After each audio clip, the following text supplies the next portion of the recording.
ఈరోజు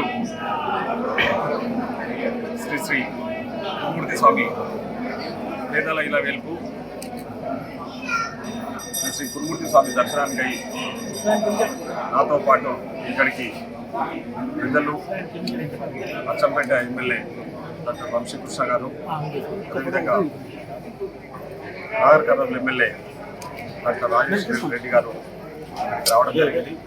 ఇప్పుడే దర్శించుకొని రావడం జరిగింది.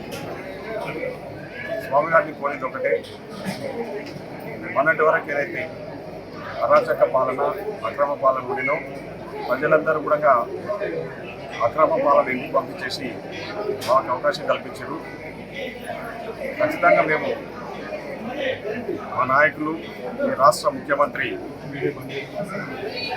శ్రీ యనమల రేవంత్ రెడ్డి గారి నాయకత్వంలో మేమందరం కూడా కలిసికట్టుగా పనిచేసి ఏవైతే మేము ప్రజలకు హామీలు ఇచ్చినామో 6 గ్యారెంటీ పథకాలు, 6 గ్యారెంటీ పథకాలలో ఆల్రెడీ 2 గ్యారెంటీ పథకాల్లో వచ్చిన 2 రోజుల్లోనే, అధికారంలోకి వచ్చిన 2 రోజుల్లోనే అమల్లోకి తీసుకురావడం జరిగింది. మిగతా పథకాలను కూడా ప్రజలకు అందిస్తామని చెప్పేసి ఆల్రెడీ మా ముఖ్యమంత్రి గారు చెప్పడం జరిగింది. మేము కూడా చెప్పినాము, రాబోయే రోజుల్లో ఆ పథకాలను అందిస్తాం. ప్రజలకు ఆమోదయోగ్యమైన పాలన, ప్రజల కష్టాలను తెలుసుకొని వాళ్ళకి అవసరమైన పాలన అందించాలన్న విషయంతోనే ఈరోజు మా ముఖ్యమంత్రి గారు మేమంతా కూడా పనిచేస్తూ ఉన్నాం. ఖచ్చితంగా తెలంగాణ ఏ ఆకాంక్షల కోసం అయితే ఏర్పడదో ఆ ఆకాంక్షలు గత ప్రభుత్వంలో నెరవేరలేదు.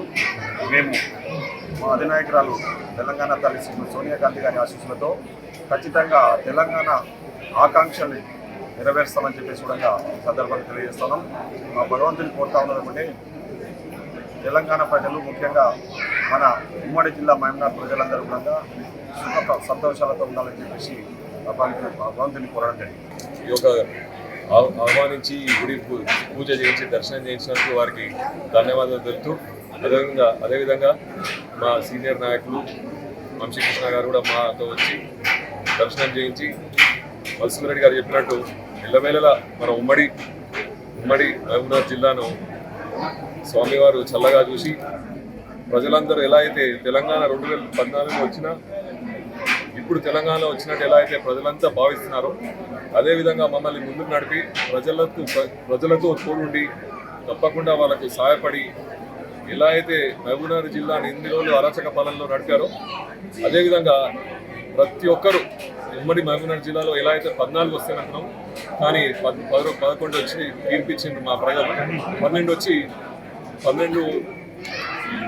12 వచ్చినాయి కాబట్టి అంత మంచి తీర్పిచ్చిన మన మహబూబ్నగర్ జిల్లాను స్వామివారు చల్లగా చూడాలని, మేము మా పాలన కూడా తప్పకుండా ప్రజల పాలనలా ఉంటుందని కోరుకుంటూ, మా సోనియా గాంధీ గారు సరే, అదేవిధంగా రేవంత్ రెడ్డి గారు మా ఆశీస్సులతో తప్పకుండా మేము మంచి పాలన జరుపుతాం. ప్రజలంతా సంతోషకరంగా ఉండాలని కోరుకుంటూ, ఆ స్వామివారు మమ్మల్ని కూడా చల్లగా చూడాలని కోరుకుంటాం. స్వామివారి దర్శించుకోవడం జరిగింది. పెద్దలు స్థానిక ఎమ్మెల్యే జి మధుసూదన్ రెడ్డి గారి ఆహ్వానం మేరకు నేను, నాతో పాటుగా నాగర్ కర్నూలు ఎమ్మెల్యే అయినటువంటి డాక్టర్ రాజేష్ రెడ్డి గారు, చాలా సంతోషం. ఇష్టదైవం, నేను రెగ్యులర్గా ఈ టెంపుల్కి వస్తూ ఉంటాను. మరి ఇవాళ యావత్ తెలంగాణ రాష్ట్రం అంతా కూడా చాలా సంతోషంగా ఉన్నారు. మా నాయకుడు, రాష్ట్ర ముఖ్యమంత్రి వర్యులు గౌరవనీయులు పెద్దలు రేవంత్ రెడ్డి గారు ఈ రాష్ట్రాన్ని ఏదైతే ప్రజలు కోరుకున్నారో అదే రకంగా పీపుల్స్ గవర్నమెంట్, ప్రజాప్రభుత్వం ఆ దిశలోనే వచ్చిన వెంటనే 6 గ్యారెంటీ కార్డులు 2 స్కీములను ఇంప్లిమెంట్ చేయడం జరిగింది. అన్నిటి మించి ప్రగతి భవనాన్ని జ్యోతిరావు పూలే ప్రజాభవన్గా మార్చినటువంటి ఘనత పెద్దలు ఈ రాష్ట్ర ముఖ్యమంత్రి రేవంత్ రెడ్డి గారికి దక్కింది. అన్నిటికి మించి ఈ గురుమూర్తి స్వామి ఉమ్మడి పాలమూరు జిల్లాతో పాటు రాష్ట్రం మొత్తం కూడా సుభిక్షంగా ప్రజలందరూ కూడా సుఖశాంతులతో ఉండే విధంగా స్వామివారు ఆ ప్రజలను కాపాడాలని కోరుతూ ఉన్నాం. అదేవిధంగా పెద్దలు వచ్చేటప్పుడే స్థానిక ఎమ్మెల్యే మా నాయకుడు ఈఎంఆర్ అని మాకు తెలుసు. వారు వస్తుంటే వారు చెప్పడం మర్చిపోయారు, కానీ అన్న ఈ రోడ్డు శాంక్షన్ వచ్చింది, దాదాపు 10 crores వరకు శాంక్షన్ వస్తుంది, నేను డెవలప్ చేస్తామని చెప్పాను.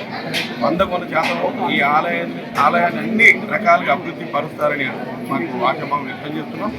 అవసరమైతే మేమందరం కూడా పెద్దలు రాష్ట్ర ముఖ్యమంత్రి రేవంత్ రెడ్డి గారి దృష్టికి తీసుకెళ్ళి అత్యంత ప్రాచీనమైనటువంటి దేవాలయం, అందరూ నమ్ముకొని మరి ఇష్టదైవంగా భావించేటువంటి దేవాలయం, ఒక నెలపాటు జాతర జరిగేటువంటి దేవాలయం ఈ చుట్టు ప్రాంతంలో ఎక్కడ ఉంది అంటే ఒకటి కురుమూర్తి జాతర. ఈ కురుమూర్తి జాతర అంటే నేను చిన్నప్పుడు విన్నాను, మాది అప్పుడపాటు అక్కడి నుంచి కోడలు వచ్చేది బాగా, వందల వేల కొద్దీ కొడజాతి కోడలను తీసుకొచ్చినట్టు. అప్పుడు మా కురుమూర్తి అనేది వాస్తవంగా కురుమూర్తి జాతరను చూసి 10 ఏళ్ళ కింద చూశాను. ఈ మధ్యకాలంలో రెగ్యులర్గా వస్తూ ఉన్నాం. మరి ఆ భగవంతుని మరొకసారి మనం చేయడం ఏంటంటే జస్ట్ 2 మిస్ అయినాయి. మేము కోరుకున్నది పాత పాలమూరు జిల్లాలో 14 వస్తామనుకున్నాం, 2 మిస్ అయినాయి. నెక్స్ట్ టైం ఆ 2 కూడా కలిపి 14 గెలిచే విధంగా భగవంతుడు ఆశీర్వదించాలని కోరుతూ తప్పకుండా ప్రజల మధ్య నుండి ప్రజల కోసం పనిచేస్తామని తెలియజేస్తూ సెలవు. మరిన్ని వీడియోస్ కోసం ఛానల్ ని సబ్స్క్రైబ్ చేయండి, లేటెస్ట్ అప్డేట్స్ కోసం వాట్సాప్ ఛానల్ ని ఫాలో చేయండి అండ్ లింక్ డిస్క్రిప్షన్ లో ఉంది.